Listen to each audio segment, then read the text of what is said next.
I'm always ready. Always ready. Hey, what's going on, man? We're back. Hey, Gino, we never left. Yeah, we did. We are Unranked and Unhinged. We are unranked and unhinged where the handicaps are high, the expectations are low, and somehow we still show up thinking this could be the day. Hey, this could be the day. This could be the day. It's just got that tingly feeling. Yeah. I do. Hey guys, we took a little break. Like I said, you know, it's been a week since we've been here. We missed you guys. We're glad you're back with us. We are actually in a remote. We are at the South Fork Tap House in Bluff City, Tennessee, man. If y'all get a chance, come down here, take a peek at this place. It's really cool. It's down here right on Boone Lake. You could actually bring your boat up to it. Well, not up to it. You'd have to walk across the street. Yeah. But yeah, you could pull the boat up down here, and you could dock your boat at. I think they've had like little grassy areas. You just kind of. I think you can dock there at the ramp or at the little docks, and you can come up here and get some lunch, dinner, or whatever. It's a little tap house, as Bart said. It's it's a cool kind of retro theme stuff, paneling walls, and old. I mean, we're sitting, as you can see, we are sitting on some really cool old kind of retro. Yeah, they have merchandise. Check it out. It's pretty neat. You can see it's South Fork Tap House. I'm doing my Vanna White. Yeah, Bluff City, Tennessee. But yeah, we found this place about a year ago. You found it. Yeah, they have events. You know, and they have karaoke. That's how we found it. Well, let me back up. Everybody has tried the Zool peanut butter and jelly. Yeah, Nick Stickley is the guy who started this stuff. Yeah, and Gene was got hooked up with him down here, and next thing you know, he says, "Hey, come down here. You got to try this place. They got all this stuff going on, and man, we've loved it ever since." Yeah, we love coming here. They do. I think Tuesday is trivia night. Yep. Wednesday they do Singo. And tonight there's a very special event going on. Tonight, next door to here is a fly shop, and we'll actually talk about it a little later on, and maybe even get the guy over here and do a little interview and show you what they're doing. But they actually tie flies and drink beer, and their flies look really uglier as the night goes on. Pretty soon they're just like puffballs. Hey, whatever catches the fish. Whatever catches a fish or catches a fisherman. Yeah. But on Friday nights they have karaoke, and then I think Saturday they do like an open mic. So if you guys are musicians and sing, come on and give it a shot. But or if you think you're a musician and you think you can sing, don't come until Friday night. And then Friday night's karaoke. Yeah. And then it's a lot of fun. It's a blast. We've had so much fun. Gene actually danced on the bar one day. Yeah, it was. It was a heck of a night, and I actually did a little strip. I think the overalls kind of. By the way, does these overalls make my butt look big? I mean, good Lord, it looks like I'm looking at myself in the video, and it looks like I'm about 5 miles wide. I'm going to have to sit in the dark or something over here. Well, I think like Bart said, it's been a few weeks, but we are back together again. Yep. You know, he went on a trip, which we are going to talk about. We'll talk about the trip. I had a golf tournament that we're going to talk about, and we're going to catch up today. How's that? But yeah, thanks Nick for letting us set up here, and and we'll talk some more about this place, and we're actually going to do a little beer review here later on with one of their beers they have here. Looks fantastic. So hang on. She talked about it, and there's a lot of stuff going on in that beer, I will have to say. Yeah, there is a lot going on. We'll see if we can dissect it and see if we can taste each flavor. That sounds good to me. I'm willing to give it a try. So you want to start with my golf tournament? We can just kind of hit a highlight real quick. Get this ball rolling, so, buddy. Bart and I, we went. I'm much more confident now. All right, guys, we're back. We never left. So we're going to start with Bart and I went to a little road trip together. We went to Charlotte, North Carolina. Yes, we did. Had a great time. We played a course for the APT, which is Pine Island. Great day, great weather. Just a beautiful day. You know, Beautiful course. we drove up the night before. Stayed at our stayed in a real motel. little sketchy. Oh, It wasn't sketchy this time. your side may not have been, but mine was sketchy. Well, now, like I said, I've always said this. Gene comes rolling in and looks like he's a woman, you know, getting ready to get on the Titanic to go across the ocean. All I'm missing is the hat. Like 4 or 5, you know, big trunks, and you know, he's got 3 porters with him, and you know, they're trying to get all his stuff in there. And the first thing, and I'm gonna just rag on. Just come on, bring it on. The funniest thing is, as soon as you walk through the door, Gene runs over to the bed, and all the covers start coming out. Pillows flying, blankets flying, sheets flying, and pretty soon there's nothing over there but a bare bed. And then Gene whips up this big thing. I don't know what it is. It's like 4 feet by 4 feet with a big zipper on top of it, and then out pops this, you know. First thing he does is he puts this duvet cover on, and then decorative pillows and sheets and fringe and all this stuff. And pretty soon, you know, the Prince of Persia is getting ready to go to sleep over there on the other side. I gotta get my beauty sleep, man. But it's impressive. And, you know, and he makes fun of me because I don't even bring a pillow. I bring a towel. He brings all his stuff in a Ziploc bag.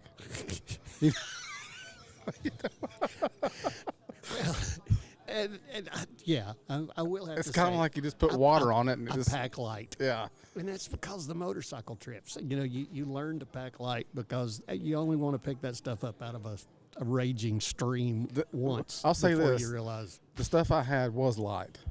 Yeah, I mean, I will have to say that he does carry most of it by himself. But there's a lot of it. The volume is there, you know. But Well, I need a sheet. I need a fitted sheet. I need a comforter and a couple of pillows. Yeah. So.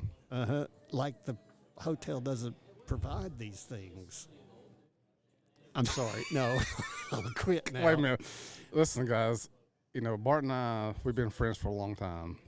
And we've been in some I'll say sketchy, because that's a polite word. That's a polite word. You know, so if you've been around him and went on trips with him, you would understand why I'm the princess. Yeah, man. And I will have to say, there are times when I look longingly at Gene's huge big pile of bed covers that I know that is clean and that he's brought from home, and you know, and I'm over there with my sketchy covers and, you know, wondering why they're stiff in places and have an odd odor. What is that stuff crawling? What is that? So yeah. No, but I give him grief over that, but I am a little jelly once in a while. So. Yeah, I mean, I guess, you know, next thing you know, he's gonna say, "Hey, can you care to throw these in your bag for me?" Yeah. Can you toss this in there? Either that or Gene's gonna wake up going, Who's spooning me? Who's spooning me? But so we have digressed. That was pretty awesome. We took a detour. That was great. I know. So we were in Charlotte, a sketchy hotel. We spent the night. Got up. We got a room with breakfast. But what did we end up doing? Yeah, the first thing we did was we walked downstairs, and breakfast was like they had like one packet of oatmeal and an old Danish. Yeah, it may have been from like 3 weeks ago. Yeah, so that they found in a room that someone took back to the room. Yeah, somebody left it. They left it. So we, you know, the good thing is my tea time was what 10, 9:45, 10. It was a normal time. So, you know, we got up early enough. And we went to Bojangles. I got a good breakfast. You know, I was, you know, to get some of that protein, you know, to kind of give me some energy going. Yeah. But we played at Pine Island. Yep, beautiful course. Beautiful course, man. And like I said, it's a nice course, nice day. You know, Bart, he just kind of hung out, which I expected him to kind of, you know, go see the town or the surrounding area. But, you know, he hung out. He hung out right there with me, man. Man, I love it. I love being just. You know, you don't know how appreciative I am, you know, for him to go on that trip. And I love being about it. I appreciate you wanting to go along. So I will say that, you know, he drove. You know, it's about a 3.5 hour trip, but it got there about 8 hours. You know, but we were safe. we got there in about 8 hours. Very safe. So no, all jokes aside, he took me on this little. It is a back road because I'll say it's because it's not the main highway. Yep. But it was a good drive. Yeah. Now coming back was a little different. Yeah, but, I could tell Gene was itching a little bit, wanting to come back. He kind of had that same look and feel about him as he does when I take him to a bin store. And after about the fourth time through, and he's standing, and yeah. I have to go and nudge him. It's like, all right, dude. Dude, come on, man. I've been through here 4 times, and you've only halfway through. You're not through the first aisle yet. Yeah. Heck, man, this is nuts. But yeah, we had a good time, and like I say, Bart hung out at the course. I think it was just a beautiful place. I may have done the same thing, but yeah. So yeah. Yep, it was pretty cool. And so that being said, tell us about how you played. I mean, come on. Well, for me, they were, I think, 20 people in my division playing that day. And it was kind of a mixed bag for me. I had stretches where I played solid. Okay, well, let me stop you real quick right there because I want to throw this in there. Okay.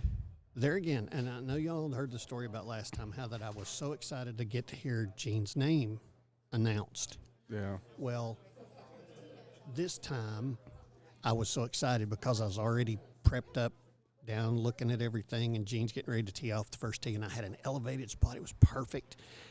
And the guy mispronounced it. The guy got his name wrong. Yeah. The guy called him the name of the guy before him. Well, see, my last name is Christian, and I was playing with a guy. His first name was Christian. His first name was Christian. So yeah, it's like the next up to the tee from Abingdon, Virginia, Christian. Oh, Gene. And I was like, you gotta be kidding me. But here's the good part about it was Gene absolutely roped this ball. I mean, he's playing with supposedly these people that are like a step above. Yeah. Dude, he just. If anybody knows, awesome. Man, like the first tee shot is always nerve-wracking. It's just it's tough. You just want to get one in the fairway or in play, where you can hit your next shot. Just to get it out there. That way you can kind of get your round going. But I did pipe one right down the middle. Oh, it was awesome. It was good. I did have some solid shots that day.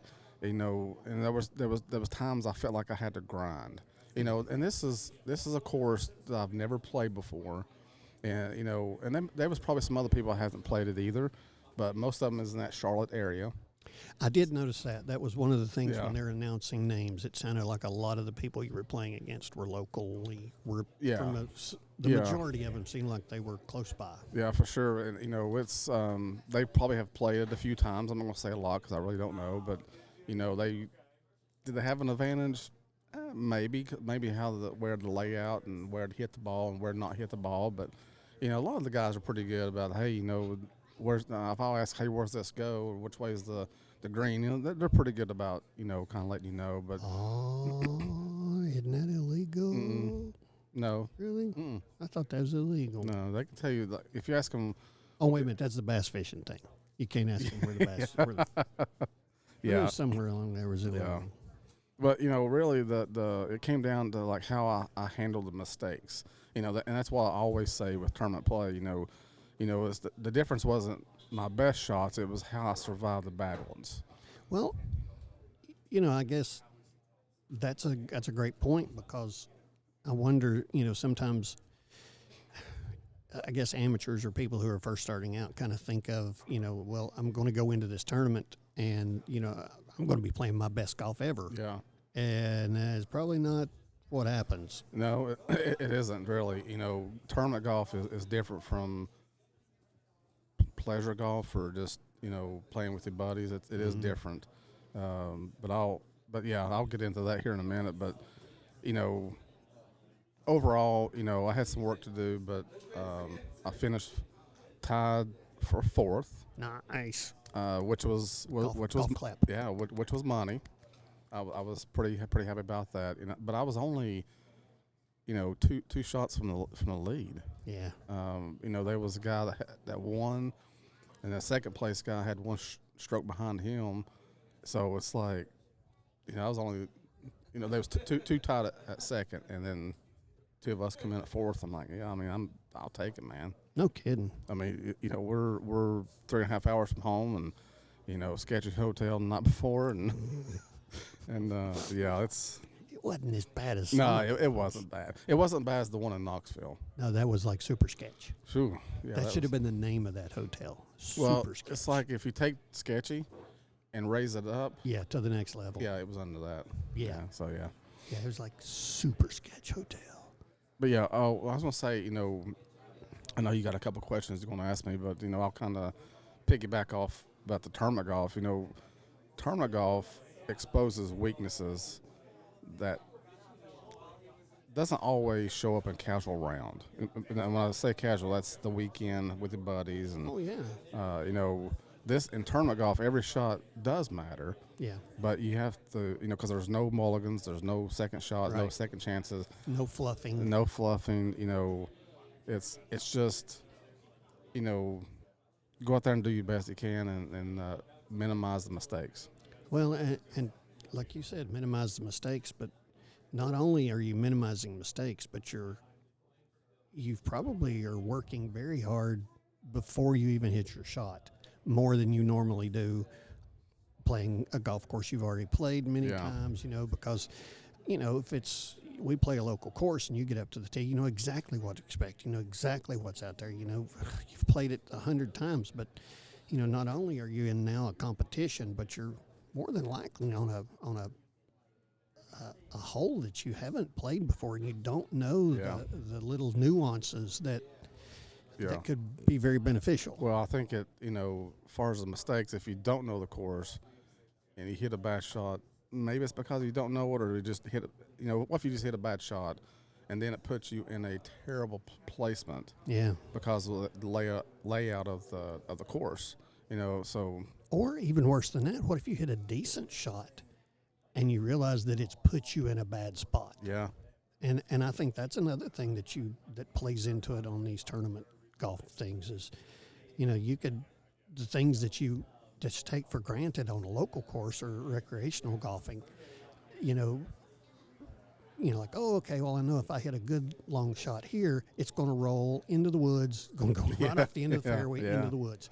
Yeah. Whereas, you might not know that. Right. And you may hit a good shot, which puts you in a bad place. Well, tournament golf, it's a lot more mental. Oh, wow. It's a little, the golf game is a little more mental than this casual play. The tournament golf, will test your patience, kind of in a little way your decision making, and really the ability to stay focused, after a mistake or after a bad shot, just kind of to reel yourself back in. Well, and two, I guess that's another big difference between that and recreational golf is recreational golf, you can just give up. Yeah. You can just say, well, I've blown this round, and then just goof off the whole rest of the round. You can't do that. No. I mean, you've got to get straight in your head that, okay, I gotta buckle down and make this better. Sometimes though, not necessarily just quit, but sometimes if you kind of give that I don't care attitude, sometimes you relax. Yeah.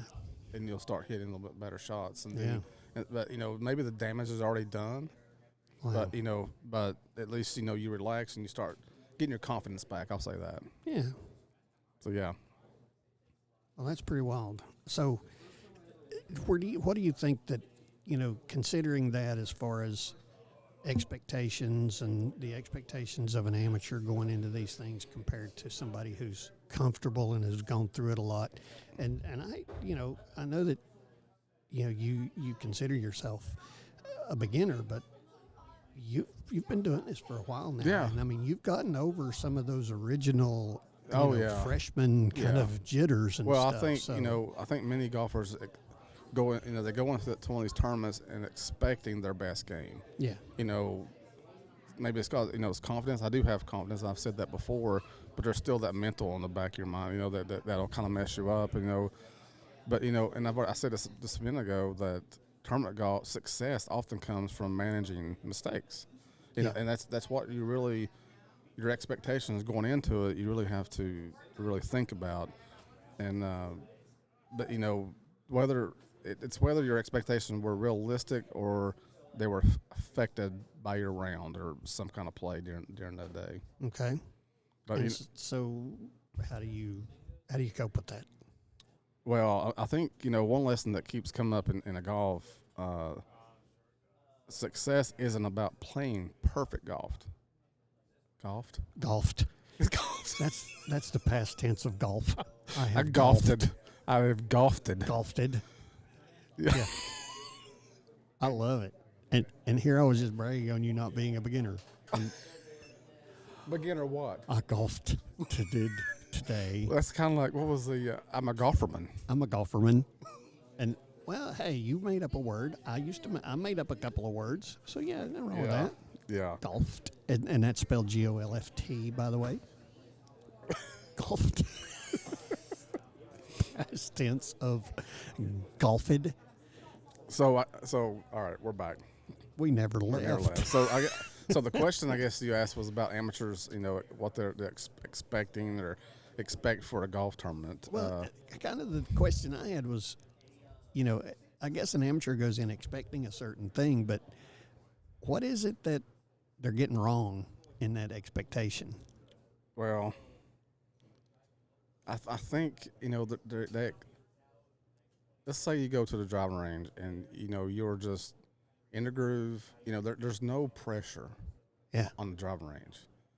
And when you get to that first tee, that pressure absolutely just weighs down.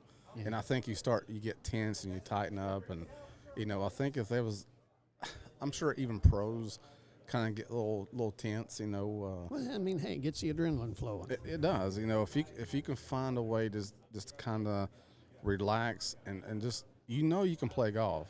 I know I can play golf. Just go there and play it because, you're hitting every shot on the range like you want. Mm-hmm. You're doing your warm-up, your routine. Just, the hardest part is transitioning over to the golf course because that's when it matters. You should see my practice swings. Yeah? God, the ball is gorgeous. And it goes far and it's straight. Yeah. Yeah. They're I don't know why I can't win tournaments, Well, you got to play. Yeah, and the ball. That's the only difference between me and a good shot is the ball. Yeah. Like if I'm just out there practice swinging, they're perfect. Oh, yeah. So, but yeah, it's Do you need your food? I don't need my food yet. I can survive. Right. I'll let her play with it for a minute. Well, I think, I might eat my pickle. You're not? I might eat my pickle. Oh, all right. I like pickles. You like pickles? I like pickles. Well, that should be I need a shirt that says that. I like pickles. What about you like wicked pickle? I like wicked pickle. Very much so. Yeah, we need to bring that in here one day. I would love to bring that in here. Yep. All right, so I forgot where we were, Gene. Sorry. You were talking about the amateur expectations. Yeah, their expectations and, the difference kind of between, them expecting to play their best game, which we know good and well they're not, unless it's just a lightning strike and they actually, get luck of the draw and do play a perfect game and they love it and have a great time. But most of the time, it's not a perfect game. And one of the things that, like what I've gathered from you and talking to you is you've got to be able to accept that and figure out a way to move past it. You absolutely have to find a way to move past it. You don't want to turn that one bad shot into three more. Yeah. So, but I think, I said this before, golfers, show up to expect to play their best. Mm-hmm. But, say if you get a bogey or a bad break and it feels like a disaster, but it doesn't fit the script that they created in their head, meaning like I analyze like my golf game, going to the tournament. I want to get that feel of me and the vision of me hitting great shots. Yeah. And I think, I don't know if anybody else does that. Maybe it's just me, but I just want to kind of get in this groove, this mode or mood, But, tournament golf almost guarantees adversity. Oh, yeah, I can imagine. You've got vandalized missed putts, whether it's the nerves, the weather, you just got competition. Unlucky bounces. Well, here's one that I'm going to throw at you out of left field. At what point do you just give up as far as in a round? I mean, if you've hit 3 snowmen in a row, do you keep playing or do you just excuse yourself? Well, I'm going to go over here behind this tree and cry. Well, there's people do that. I wouldn't. They think, well, there's no way for me to win, so why bother? Oh. But it's like, okay, that's fine. You do you. Yeah. But I paid. I'm playing the whole course. I'm getting my money. I'm going to work this out. If I can, let's say you got those 3 snowmen on the front 9. Okay, let's see if I can, turn it around on the back. Let's see if I can kind of calm this down to get me through that adversity. Just trying to get through it. Well, it's a learning experience. Yeah. I mean, if you can come back if you can calm yourself down enough to play back into a competitive round from that's saying something. Yeah. That's the comeback kid. The comeback kid. Merch. We need merch. Yeah. Hey, by the way, did you tell us what your shirt says today? Is this your mommy shirt or? No, kind of, sorta. It's everybody knows I'm a big Back to the Future fan. Yep. And this is Save the Clock Tower. The Hill Valley Preservation Society. Back to the Future, guys. Back to the Future. I love Back to the Future. Nice. Yeah. But, the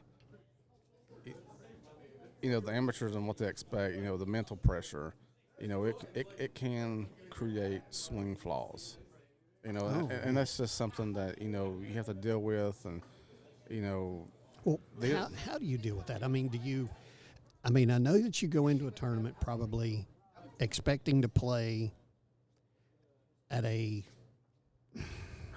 am I going to put this? Like you expect to go in there with all your muscles and your engine firing at 90%. Mm-hmm. Most amateurs try to go for 100%, and it's over swinging and overthinking and over everything. Yeah. So at some point, do you just, if things aren't quite going right, do you say, okay, well, normally I'm coming off the tee with my driver at 250.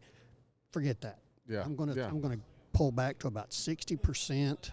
I'm gonna just a relaxed swing, a condensed back swing, and I'm gonna just, I'm gonna try for 200 yards off the tee. That's exactly what I was going to say. I think we did an episode. When things are not going right, I'm trying to get to that 150. Let me say this: 150 is a good spot for me, but get to the spot where your favorite club is. Okay. If it's a 7-iron, 8-iron, or whatever. If your confidence is kind of down, and you need to see the fairway. It's kind of like a basketball player. They need to see the ball go in the hoop.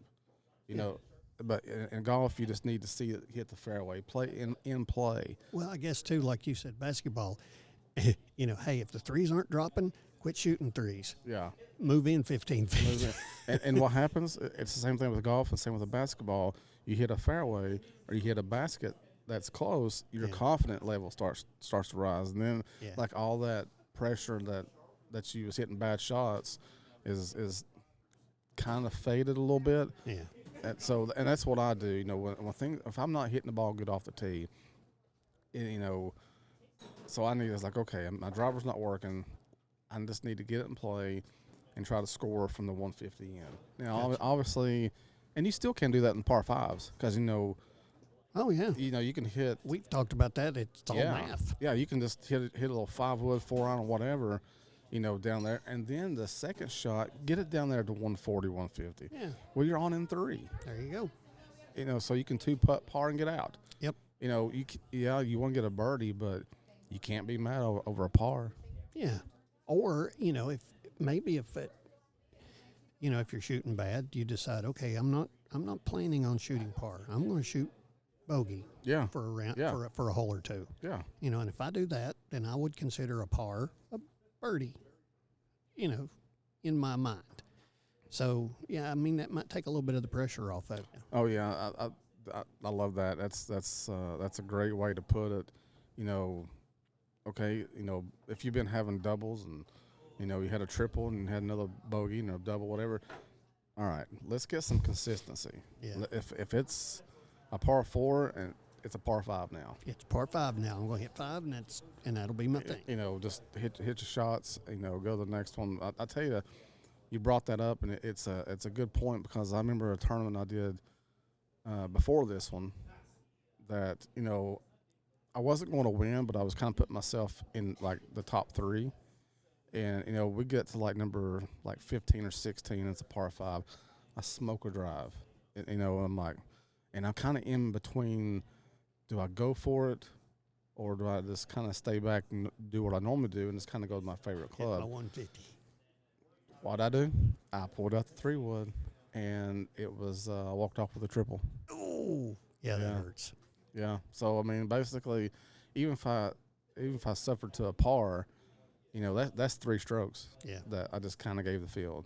But, you know, that happens. And that's part of the mental part. Well, especially when, like you just said, you know, the difference between first and fourth, tied for fourth, was 2 strokes. Yeah. That's such a tiny difference. It is, you know, and the funny thing is I evaluate my game.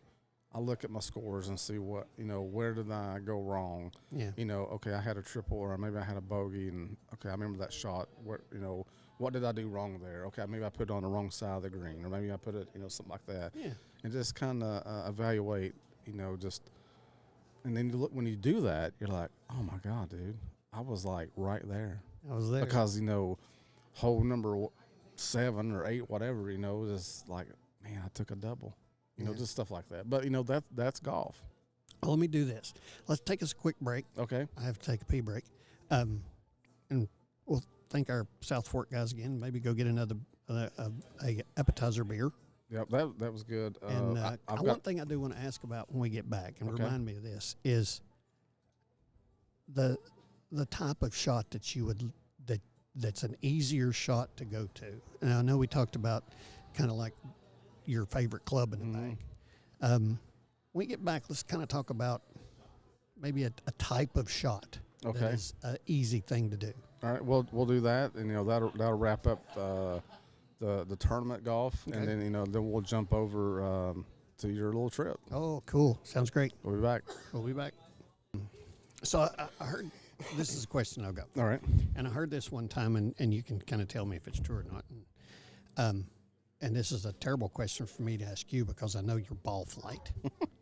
But I always kind of heard that a low kind of punch shot is always easier to hit than trying to get loft on the ball. I'm not going to say it's, for me, I can only speak for me, I'm not going to say it's easier to hit. Yeah. But there's some definitely some advantages to it. You know, if you can punch the ball because of the wind. Yeah. You know, I've said this before. When I hit my ball so high, if it's blowing in our face, or, you know, if it's going away from us, you know, that's good. Yeah, it's great. But if I hit my ball high, you know, it's going to be in the wind. So if you can punch one low, go ahead and get it on the ground and get it rolling. Get it rolling. Well, I guess too that would save you from having to be as accurate. You know, instead of it, you know, you're trying to get the ball and it drop, and you pretty much kind of stick at a certain spot. Yeah, well, I guess the only disadvantage is like knowing how far it's going to run. You know, that's true. You know, are you trying to run it to the green, or are you just trying to run it like, say, your second shot to the like a par 5? You know, you know, if it's a par 5 and you're trying to punch it up there, it's not going to matter. But if you're trying to punch it up, you know, to the green, then that could get tricky. So I guess it kind of all boils back to have a I guess your golden club, something in your bag that you just feel comfortable with. And I mean, even that, you can't, you know, you don't hit it perfect all the time, but at least, you know, if you got a favorite club, you know, your confidence is going to be high, and, you know, you've got a chance. Yeah. You know, I think that he's thinking. I can see the smoke rolling out of his ears. Yeah, because I lost it. Oh, he lost. Oh, it was so close. Yeah, so close. Almost had it. Yeah. All right. But that's okay. All right. Yeah. So anything else you want to talk about your tournament? No, I and think then we'll head off road. I think that was a good segment. You know, you guys knew where I played, and, you know, how I played, and kind of like understand my mental side. You know, trying to prepare and going to the tournament and while playing in the tournament. So, well, you did seem in very high spirits going in and during and even afterwards. I mean, you were, you were like, yeah, this is a good round. I played a good round. Yeah. It felt good. And yeah, I was happy with that. Definitely. You noticed that, and it was a little bit of money, and it wasn't a lot of money, but hey, take it what you can, and yeah. But it was, it was a good day. As far as like this other tournament I played in, I shouldn't have showed up, but it's one of them things. But with that said, it's a learning experience. It is. It was two one-day tournaments, so it was a Saturday and a Sunday. Even though I didn't play great on Saturday, kind of like did that miffed and like, man, that's terrible and all this. You go to bed, go to sleep, wake up. It's a whole new day. Yeah. It could be a totally different 180 kind of round. So yeah, but hopefully, so we're not going to talk about that tournament. No. Okay, good. I'm sorry. I mean, not good. I mean, I just want to make sure. I don't want to open up a festering wound or something. No, I mean it is what it is. It's you have good rounds, you have bad rounds, and our groupie just sit down. Our groupie just came back. Hi, groupie.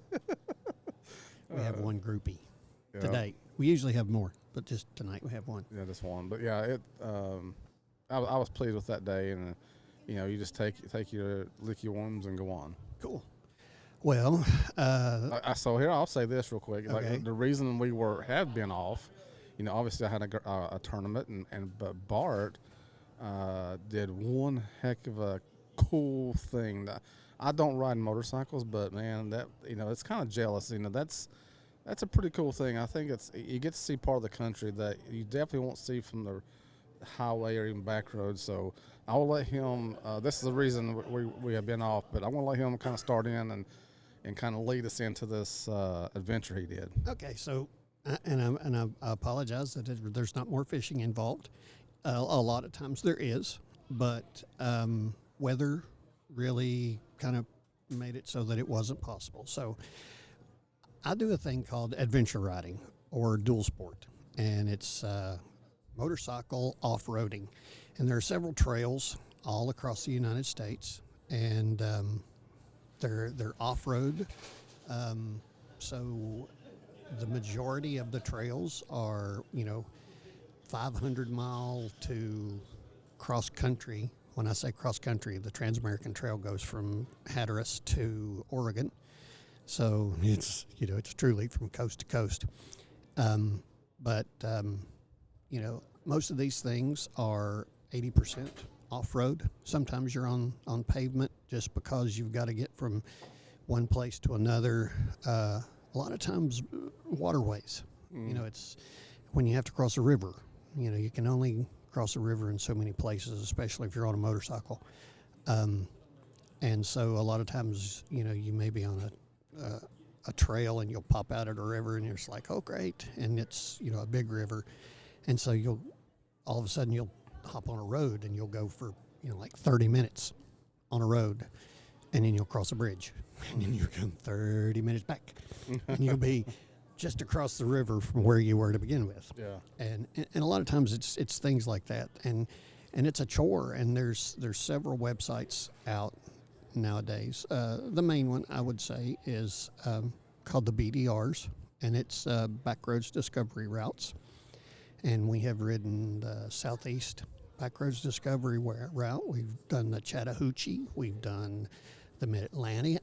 We've done, I don't think this is part of the BDR, but it's called the CAT, the Kentucky Adventure Trail, Smoky Mountain 500, and the Trans-American Trail. Does each one of those have a different starting point, or where you can, like you drove the Hatteras, right?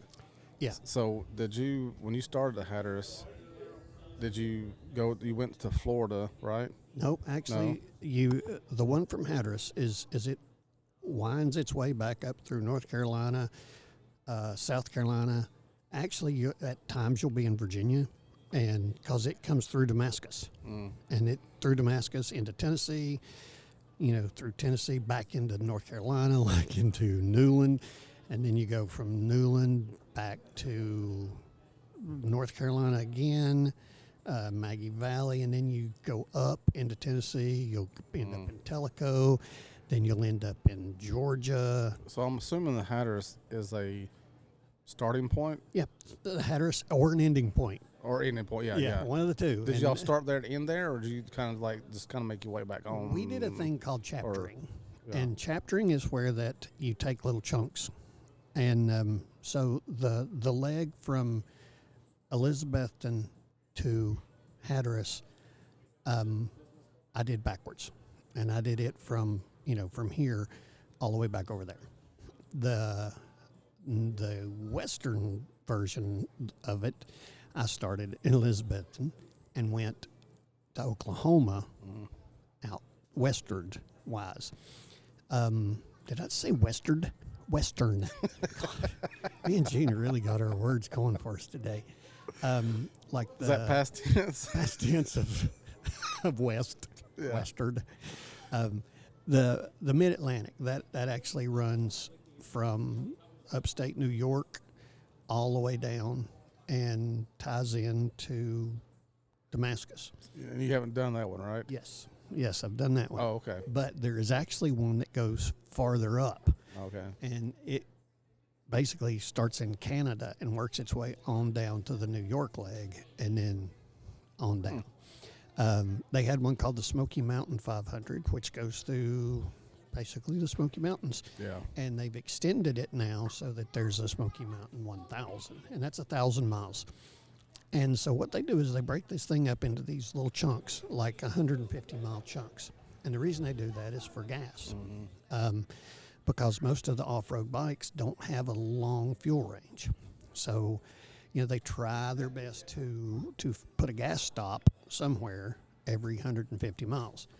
And it's so funny because, for instance, we left Damascus. And we rode for 5 days, and we ended up in Tellico. Well, it only took us like 3 hours and 10 minutes to get home. Although it took us 5 days to get there. Yeah. And, it's because you're off-road, and you never know what you're going to run into. There's different types of trails. There's stuff called single track, which is basically just like a goat trail. Then you have double track, which is usually something that a Jeep, a modified Jeep, or some type of modified off-road vehicle can do. And then you have fire roads, and fire roads are usually accessible through, a typical pickup, four-wheel drive pickup or two-wheel drive, something like that can go through there. And then you'll sometimes reluctantly end up on secondary roads, like just two-lane blacktop for a little while to get you from one place to another. Right. Any breakdowns? A lot of breakdowns.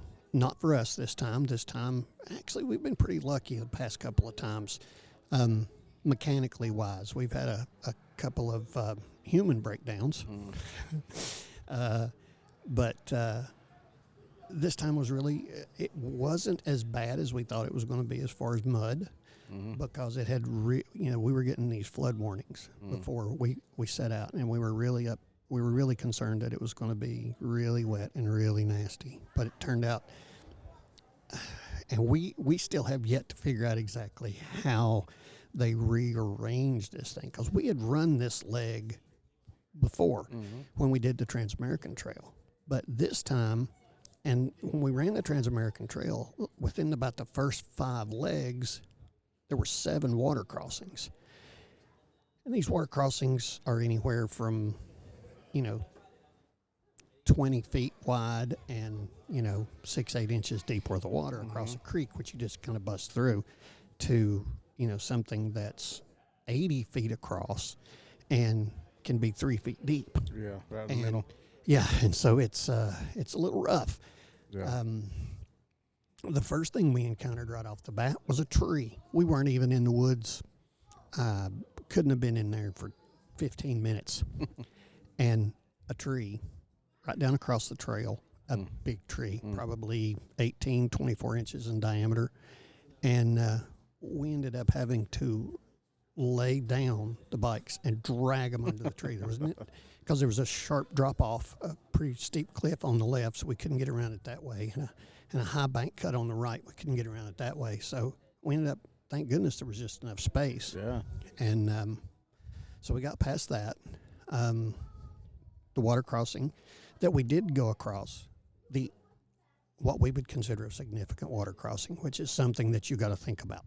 You know, if you're just riding the trail, a lot of times you'll go creek crossings, and those you don't really think about. You just kind of bust through them and go out the other side.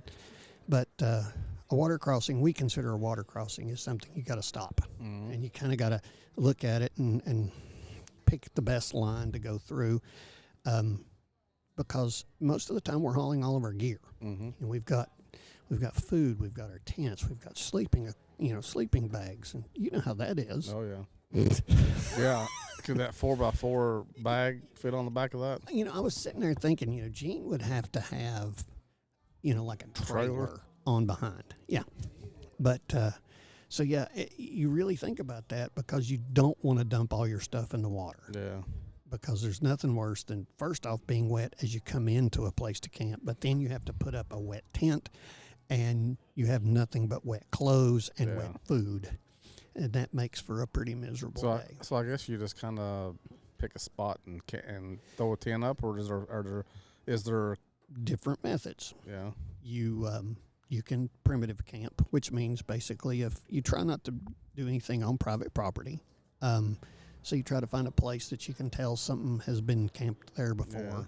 Yeah. A lot of the times this is in national forests, so they allow primitive camping on the sides of these trails. Some places, you know, they don't allow camping, and the signs will usually be up. And then sometimes you get lucky and you get these little really nice little campgrounds that have a bathhouse, which is so awesome after being dusty and dirty and nasty on a trail. And then sometimes, you know, if it turns out that you end up in one of these at the end of a leg, sometimes you could find some pretty decent hotels and motels. So it just kind of depends. Right. You know, we've learned a lot. Well, I'm sure you have. Just like you in your tournaments. I mean, and at first we looked like you do going into a hotel room. I mean, we had everything. Yeah. And we learned pretty quick that we really didn't have to haul every single bite of food that we were going to eat, because every time we stopped for gas, you know, you could grab a Pop-Tart, or you could grab something in there. And even, you know, it may not be a gourmet meal, but you'd be surprised how many times you can find something, you know, a pack of ramen at a 7-Eleven or whatever. And, you know. Now, you said, you know, about every 150 miles, is there any time that you've ran out of gas? Yes. And do you have like a reserve or like a somehow? The motorcycles have a reserve tank on it. Yeah. And usually and the way that it works is most of them don't have fuel gauges. You know, you just get to a point and it just dies. Yeah. And then you can turn over on your reserve tank, and you'll get, depending on how it's set up and how the tank and how the motorcycle is, you can get another, you know, 15, 20 miles. Yeah. Some of the bikes that we run have really small tanks, and we're constantly worried.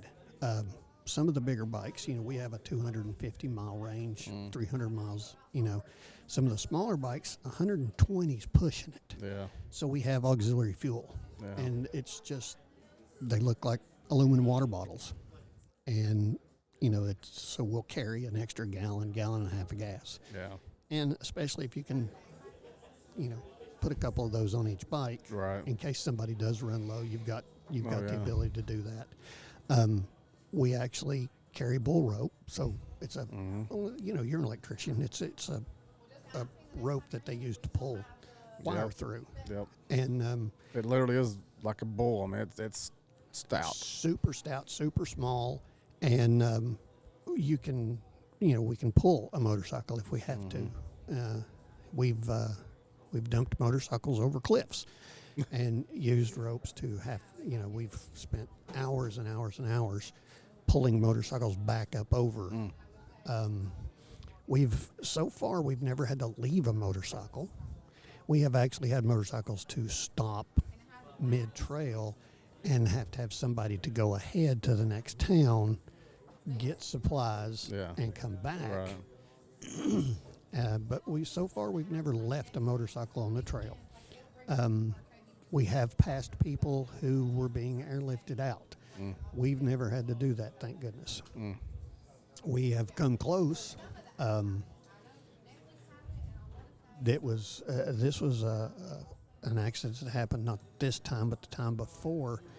One of the guys that we ride with, our buddy Troy, he got impaled, and it was about a 3-inch diameter tree limb had fallen down, and it was pointing almost straight back toward the trail. Well, the thing was, it was right near some really deep mud pits, and so he was skirting the edges of these pits, and it's kind of fun to do that. You get in this really sweeping kind of up one side down the other, and so he was doing probably 25, and we were just in this little line, and like a little train, and he was a little bit ahead of me, and then it was me and Max, my son, and all of a sudden I'm watching him, and it was such a surreal thing.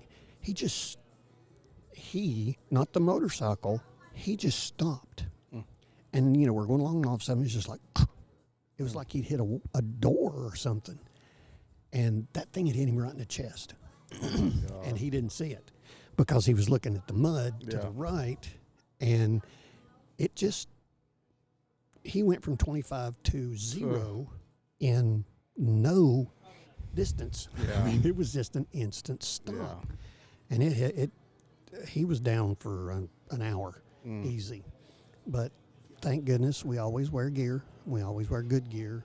A lot of Kevlar, a lot of carbon fiber, a lot of pads. I mean, you have to. I mean, I know it doesn't keep you from, breaking an arm or breaking a leg, but at least, you've got something that won't stab you, if you will. And, I mean, because, if he would have been in a T-shirt, he would have been impaled. Yeah.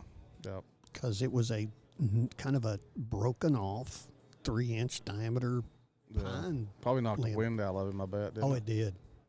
And bruised guy. It was like, it was just crazy. Yeah. But yeah, we've run into, there's a lot of wild animals. We've run into elk and bear and deer and turkeys and roadrunners and possums and armadillos. And only thing that, some of the things I want to see a moose. I want to see a buffalo. 2 things that I haven't seen on the trail yet. But yeah, there's some snakes. Are you allowed to weaponize yourself? We always go weaponized. You just never know. Yeah. The wild crackhead is the worst animal out there. Yeah. And you just never know what you're going to run into. Yeah. I mean, it's, I never did a lot of motorcycles, but I've done 4-wheelers and enjoy it. There are always people asking me that, why don't you get a bike? Why don't you get a bike? I'm like, yeah, that'd be fun. But, I'd rather play golf. Yeah. But with that said, some of those trips you guys do, that's an adventure. Yeah. If I had a bike just to go back and forth to work or just, I don't think it would be as fun. Right. But, if it was an adventure trail and with your buddies and just, having a good time. Yeah. Yeah. Well, and, it's a different animal. I grew up riding street bikes from the time I was young. And I'd ridden dirt bikes and kind of off-road stuff, but never really got into it too drastically until we started doing this dual sport. And it opened up a whole new side to motorcycling. Yeah, I bet. Because, where before, we would have considered 15 to 20 miles an hour boringly, terribly slow. Now it's the enjoyable speed that we run. Yeah. Because that's... It probably seems fast on little small trails, doesn't it? It does seem a little fast, but it doesn't seem worrisome. Yeah. I think that's the difference in the dual sport stuff. It has its moments of excitement, when you come to certain obstacles, but a lot of the times, you're just enjoying the scenery. Yeah. You're in places that are inaccessible by, unless you want to do a month-long hike. You're not going to get there. I mean, walk? Walk, exactly. So, it's different. And back to the fishing thing, it seems like a lot of times there's these beautiful tumbling creeks that are just, and, I'm like, oh, I want to stop and fish. I want to stop and fish so bad. So with that said, did you take a little extendable? I normally do, but because we knew that the water conditions were going to be flood level and muddy, I did not this time. What was it muddy? It was very muddy. Yeah. It was completely muddy. You couldn't see anything, and it made that one water crossing pretty bad. Yeah. There was a guy in front of us, wasn't with our group, but it was another group of 3 in front of us, and he went down. The first guy that went across took a horrible line, and that's the bad part about the muddy water. Yeah. Is you can't tell. Yeah. And, it could be 6 inches deep. It could be 3 feet deep. That's right. There could be no boulders in the way. There could be a boulder the size of a beach ball. Yeah, yeah. And you just don't know. So, right. So how many states were there? We like I said, we started out in Virginia. Mm-hmm. We went from Virginia to North Carolina. We skirted South Carolina. Then we went back to North Carolina. Then we went to Tennessee and back to Virginia. Yeah. To 4 states? Yeah, so we did 4 states. I don't know why when you said you was going on this trip, I thought you said you was going down to the Panhandle. I don't know where. Well, that's the ending of it. Okay. See, from Tellico, you would go south, and you would end up in Georgia, somewhere around. There's a little town called Ellijay. Yeah. And from Ellijay, you work your way through Georgia and Alabama, and then you would end up in Navarro Beach. But we just didn't have time. Right. Well, I noticed that you left a day later than you were planning on. I didn't know if maybe it was a work thing or if it was maybe motorcycles or. It was a work thing. Yeah. We were planning on getting 1 extra day. Couldn't do it because of work. But normally that trip would take. That would be probably a 9 or 10 day trip to go all the way from Damascus to Navarro Beach. Yeah, that's. So did you guys haul your motorcycles somewhere, or did you just start out riding them? We started out. We rode them. We left the house and we rode straight over to Damascus, and then we rode down far enough and got one of our groupies over there to come pick us up. Nice. Did you tent every night, or did you find? We actually we weenied it. We stayed in hotels every night. Yeah. And that was another reason. A lot of times it depends on weather. I prefer to stay in a tent. Sure. Yeah. And to me, it's much more fun. It's much more relaxing. Just to sit around a campfire at night is just glorious. But the weather forecast was horrible. Yeah. The weather was not. Yeah. There was a lot of rain early on, and like I said, the water was muddy and the ground was muddy. I'm gonna say probably the trails were probably slick, right? Maybe a little bit. They were, and the rocks and stuff, but bluebird skies.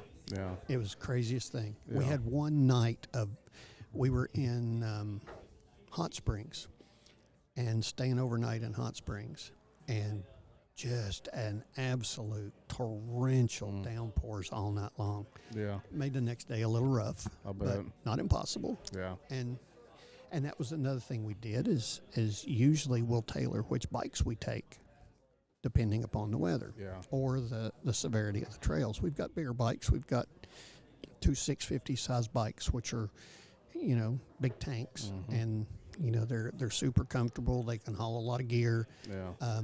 They're not the most nimble things on the trails, so we actually have 2 small bikes.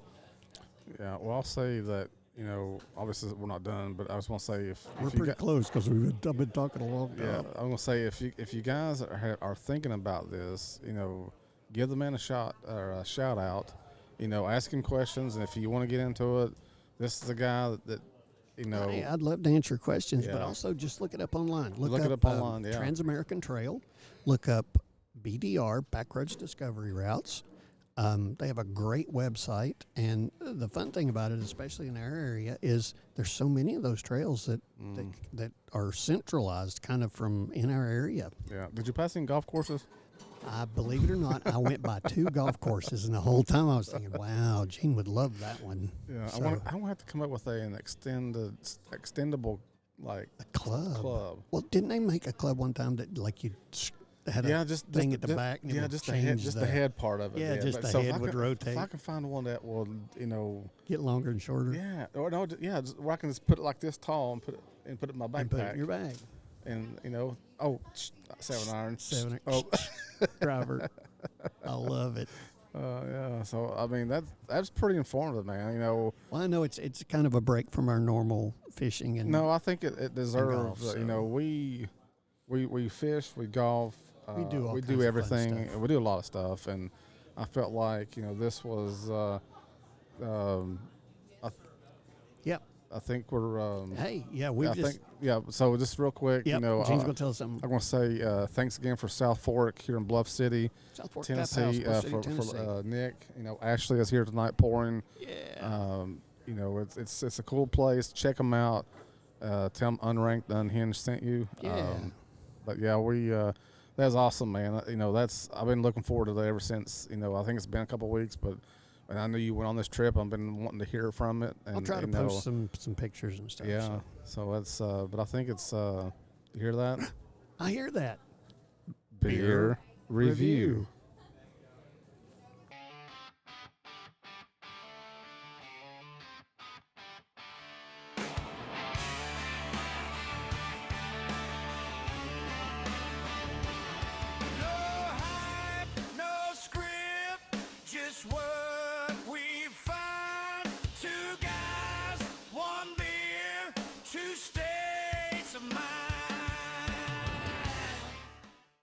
We're back. We never left.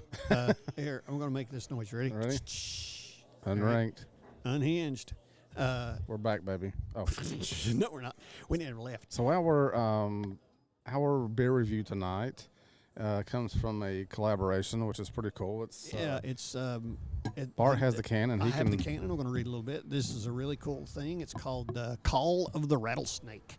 And it sounds interesting. That's it for sure. It really does. It sounds so interesting because there's a lot going on here. It's got watermelon and cantaloupe and citrus and fruited gluten. Fruited sour. Fruited. Oh wait a minute. I'm sorry. Gluten-free. Fruited gluten-free sour. Yep. Wow. And but it is, like Gene said, it's a collaboration. 2 different breweries. The corporate ladder out of Palmetto, Florida, and the dissolver out of Asheville. Yep. I've never heard of either one of them, but and the can we'll show you some cool pictures. The can of cans here. It's pretty really cool. Neat. So the design of this is really cool. So I'm going to pour. I poured mine, and you can see right off the bat there's a little bit of cloudiness. Not much. So it's not a super clear. Well, could be from the chill glass. Oh, look at this. It's in the bottom. So there's sediment. There is sediment. Yep. Whoa, look at that. There you go. All right. So yeah, this is a. You want a little more of that? Whatever that is. Whatever that is. All right. So we did just determine that there's. So tell me the fruit is in it. Watermelon, cantaloupe, and citrus. Okay, you ready? Yeah. Let's see. Cheers, buddy. Cheers, my man. Whoa, you can really smell like the cantaloupe stuff. Oh my God, dude. You really can.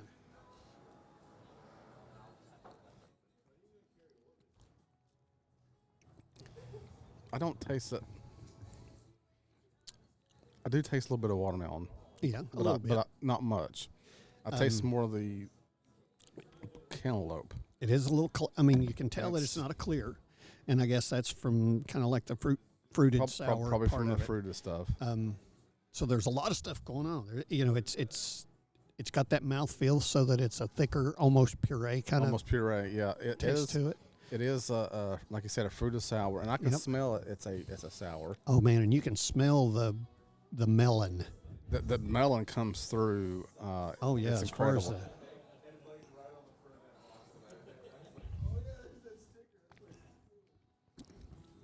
and that was so weird as you poured it. You know, we were first looking at it. When you first poured it, it was almost like this beer needs to be shaken before you pour it. But it's kind of like we probably shouldn't. But I tell you, man, I'm gonna say I taste the cantaloupe.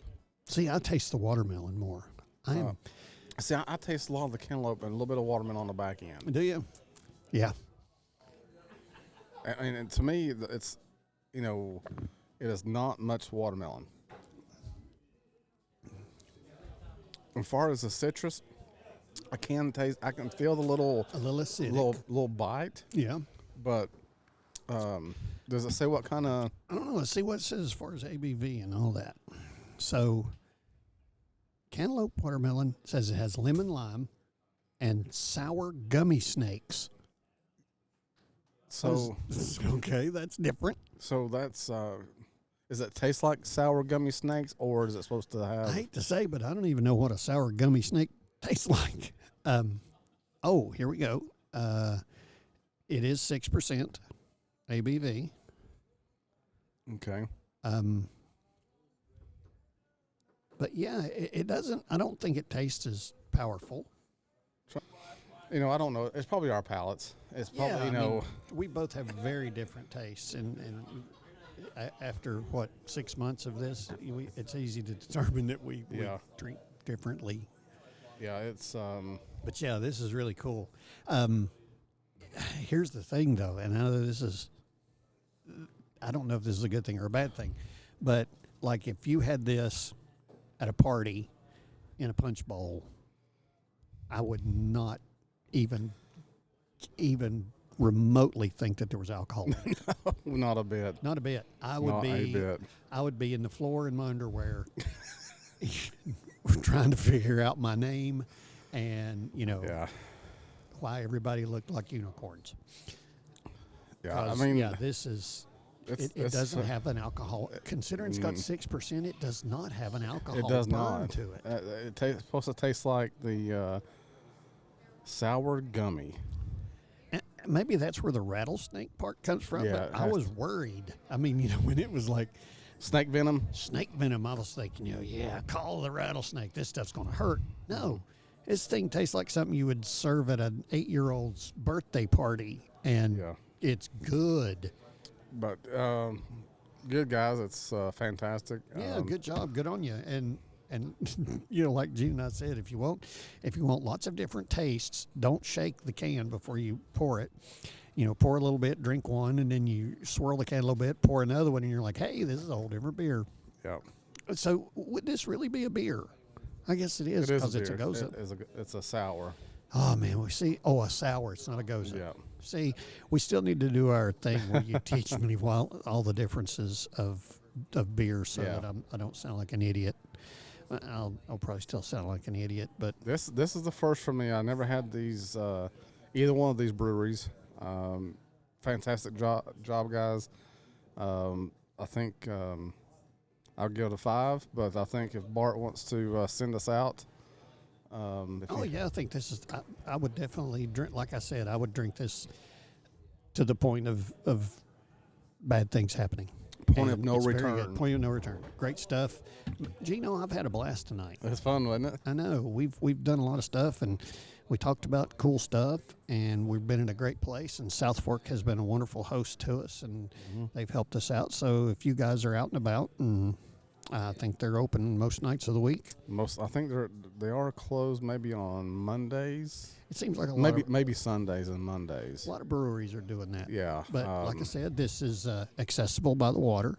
And I know that it sounds odd, but if you're on Boone, come all the way up to the headwaters. They're right next to the Bluff City Bridge.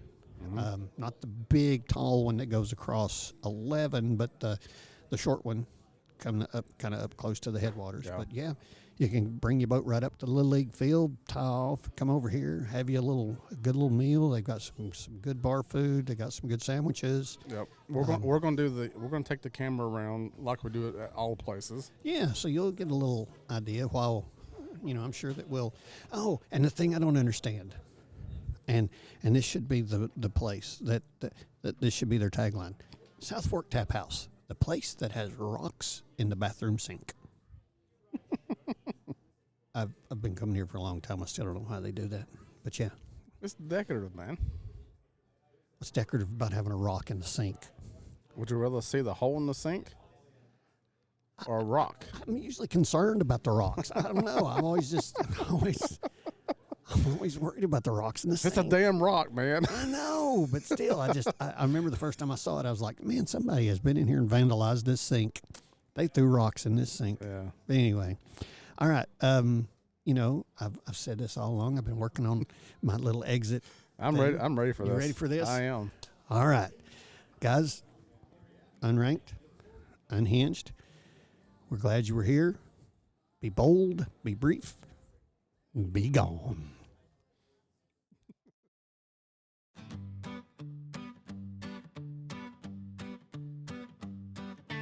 Crack a cold one and tee it high.